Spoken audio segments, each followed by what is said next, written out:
بسم اللہ الرحمن الرحیم۔ عبداللہ بن ابی جو مدینہ کے منافقوں کے سردار تھے، جب اس کی موت ہوئی تو اس کا بیٹا عبداللہ نبی کریم صلی اللہ علیہ وآلہ وسلم کی خدمت میں آیا اور عرض کی کہ یا رسول اللہ، والد کے کفن کے لیے آپ اپنی قمیص عنایت فرمائیے اور ان پر نماز پڑھیے اور مغفرت کی دعا کیجیے۔ چنانچہ نبی کریم صلی اللہ علیہ وآلہ وسلم نے اپنی قمیص عنایت کی اور فرمایا کہ مجھے بتانا، میں نماز پڑھوں گا۔ عبداللہ نے اطلاع بھجوائی۔ جب آپ صلی اللہ علیہ وآلہ وسلم نماز پڑھانے کے لیے آگے بڑھے تو عمر رضی اللہ تعالیٰ عنہ نے آپ صلی اللہ علیہ وآلہ وسلم کو پیچھے سے پکڑ لیا اور عرض کیا کہ کیا اللہ تعالیٰ نے آپ کو منافقین کی نماز جنازہ پڑھنے سے منع نہیں کیا ہے؟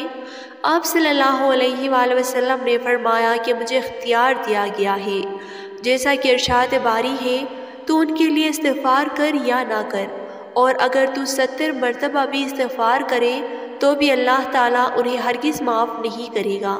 چنانچہ نبی کریم صلی اللہ علیہ وآلہ وسلم نے نماز پڑھائی۔ اس کے بعد یہ آیت اتری، کسی بھی منافق کی موت پر اس کی نماز جنازہ کبھی نہ پڑھنا۔ عہد نبی صلی اللہ علیہ وآلہ وسلم میں مدینہ منورہ کی حکومت کو کمزور کرنے کی متعدد کوششیں کی گئیں۔ ان میں برء معونہ کا دردناک واقعہ بھی شامل ہے۔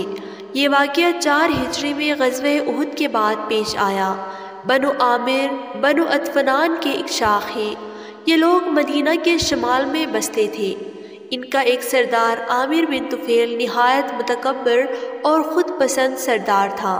یہ پورے خطے عرب کا بادشاہ بننے کا خواہش مند تھا، لیکن اب اس نے محسوس کر لیا تھا کہ وہ وقت بہت جلدی آنے والا ہے جب محمد صلی اللہ علیہ وآلہ وسلم کو پورے عرب پر غلبہ اور اقتدار حاصل ہو جائے گا۔ اسی لیے وہ ایک منصوبے کے تحت مدینہ منورہ آیا، اللہ کے رسول صلی اللہ علیہ وآلہ وسلم کی خدمت میں حاضری دی اور کہنے لگا کہ میں آپ کو 3 امور کا اختیار دیتا ہوں۔ نمبر 1، دیہاتی علاقوں پر آپ کی اور شہری علاقوں پر میری حکومت ہوگی۔ نمبر 2، آپ کے بعد میں آپ کا خلیفہ اور جانشین بنوں گا۔ نمبر 3، اگر آپ نے میری بات نہ مانی تو بنو عطفان کے 1000 سرخ و زرد گھوڑے اور 1000 اونٹوں کے ساتھ آپ سے لڑیں گا۔ اللہ کا رسول صلی اللہ علیہ وآلہ وسلم نے اس کے تمام مطالبات مسترد کر دیے۔ کچھ دن گزرے، اسی عامر بن طفیل کا چچا ابو برا عامر بن مالک مدینہ منورہ آتا ہے۔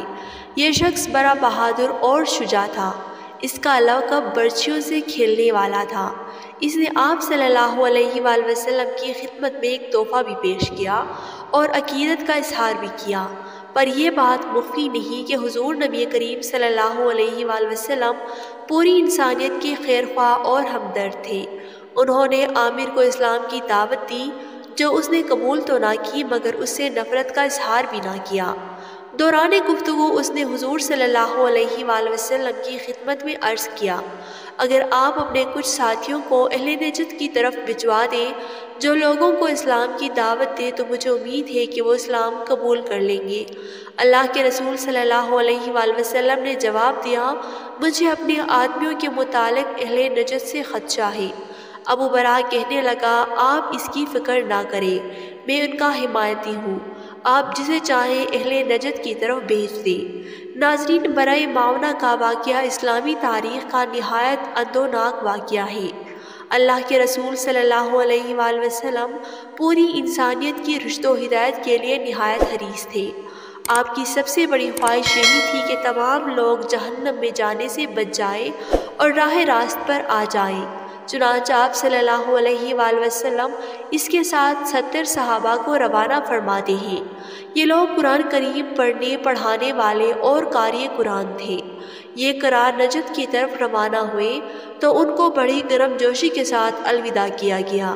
یہ حضرات ابھی راستے میں ہی تھے کہ عامر بن طفیل کو ان کی آمد کا پتہ چل گیا، تو اس نے بنو عامر کو آواز دی کہ ان پر حملہ کر دو۔ وہ کہنے لگے، چونکہ تمہارے چچا ابو برا نے ان کو پناہ دی ہے، اس لیے ہم ان پر حملہ نہیں کریں گے۔ اب اس بدبخت نے بنو سلیم کو حملے کے لیے پکارنا شروع کر دیا۔ اس قبیلے کے 100 تیر انداز ان صحابہ کرام کے پیچھے لگ جاتے ہیں اور بروے معاونہ پر ان کو جا لیتے ہیں۔ صحابہ کرام نہتے تھے، یہ جنگ کرنے کے لیے تو گھر سے نہیں نکلے تھے۔ ان بدبختوں نے دھوکے سے ان بہترین اور اختیار صحابہ کرام کو شہید کر دیا۔ ان میں سے صرف ایک صحابی عمرو بن امیہ زمری رضی اللہ تعالیٰ عنہ زندہ بچنے میں کامیاب ہوئے۔ اللہ کے رسول صلی اللہ علیہ وآلہ وسلم کو جب اس حادثے کی اطلاع ملی تو آپ صلی اللہ علیہ وآلہ وسلم کو سخت صدمہ ہوا۔ اس صدمے کی گہرائی کا اندازہ اس بات سے لگائیں کہ آپ صلی اللہ علیہ وآلہ وسلم 1 ماہ تک فجر کی نماز میں بنو سلیم پر قنوت نازلہ پڑھتے رہے اور ان مجرموں کے لیے بد دعا فرماتے رہے۔ حضرت عبداللہ بن عباس رضی اللہ تعالیٰ عنہما فرماتے ہیں آپ صلی اللہ علیہ وآلہ وسلم 1 ماہ تک مسلسل ظہر، عصر، مغرب، عشاء اور فجر کی نماز میں قنوت نازلہ پڑھتے رہے۔ ہر نماز کی آخری رکعت میں جب سمع اللہ لمن حمدہ کہتے تو بنو سلیم کے قبائل رعل، ذکوان وغیرہ کے خلاف بد دعا کرتے اور مقتدی اس پر آمین کہتے۔ ناظرین، اس دلخراش واقعے کو پڑھنے کے بعد ہم ذرا آگے بڑھتے ہیں اور جانتے ہیں کہ اللہ کے رسول صلی اللہ علیہ وآلہ وسلم ان حالات میں بھی اخلاقی قدروں کو کس طرح عمدگی سے پروان چڑھاتے اور انہیں فروغ دیتے ہیں۔ میں اوپر ذکر کر چکا ہوں ان 70 صحابہ کرام میں سے صرف حضرت عمرو بن امیہ زمری رضی اللہ تعالیٰ عنہ بچنے میں کامیاب ہوئے۔ جیسے ہی انہیں موقع ملا وہ مدینہ منورہ واپس جانے کے لیے چل پڑے۔ راستے میں ایک درخت کے نیچے سستانے کے لیے بیٹھے تو وہاں بنو عامر کے 2 آدمی آ جاتے ہیں۔ ان کے پاس رسول اللہ صلی اللہ علیہ وآلہ وسلم کا دیا ہوا امان نامہ موجود تھا جس کا عمرو بن امیہ زمری رضی اللہ تعالیٰ عنہ کو علم نہ تھا۔ حضرت عمرو زمری رضی اللہ تعالیٰ عنہ ان سے پوچھتے ہیں تم کون ہو اور تمہارا تعلق کس قبیلے سے ہے؟ انہوں نے جواب دیا ہم بنو عامر سے ہیں۔ حضرت عمرو زمری رضی اللہ تعالیٰ عنہ نے انہیں اس وقت تو کوئی جواب نہ دیا مگر جب وہ سو گئے تو حملہ کر کے انہیں قتل کر دیا۔ ان کے اپنے خیال کے مطابق انہوں نے ان دونوں کو قتل کر کے بنو عامر سے صحابہ کرام کے قتل کا بدلہ لے لیا تھا۔ عمرو بن امیہ زمری رضی اللہ تعالیٰ عنہ جب مدینہ منورہ پہنچے تو اللہ کے رسول صلی اللہ علیہ وآلہ وسلم کو اس ساری حادثے اور ان 2 آدمیوں کے قتل کی تفصیل سے آگاہ کیا۔ جب آپ صلی اللہ علیہ وآلہ وسلم کو بتایا کہ میں بنو عامر کے 2 آدمیوں کو بھی قتل کر آیا ہوں تو آپ صلی اللہ علیہ وآلہ وسلم نے ارشاد فرمایا تم نے ان دونوں آدمیوں کا ناجائز قتل کیا ہے، وہ ہماری امان میں تھے، تمہیں ان کے قتل کا کوئی حق نہ تھا، لہٰذا میں ان کا ورثاء کو ان کی دیت ضرور ادا کروں گا۔ ناظرین ذرا غور کیجئے ہمارے پیارے آقا صلی اللہ علیہ وآلہ وسلم کا کردار اخلاق کتنا بلند ہے کہ بنو عامر کے ان دونوں آدمیوں کی دیت ادا کر رہے ہیں۔ بلا شبہ ان دونوں کو آپ صلی اللہ علیہ وآلہ وسلم کی طرف سے امان مل چکی تھی۔ عمرو بن امیہ زمری رضی اللہ تعالیٰ عنہ کو اس کا علم نہ تھا، اسی لیے انہوں نے دونوں کو قتل کر دیا۔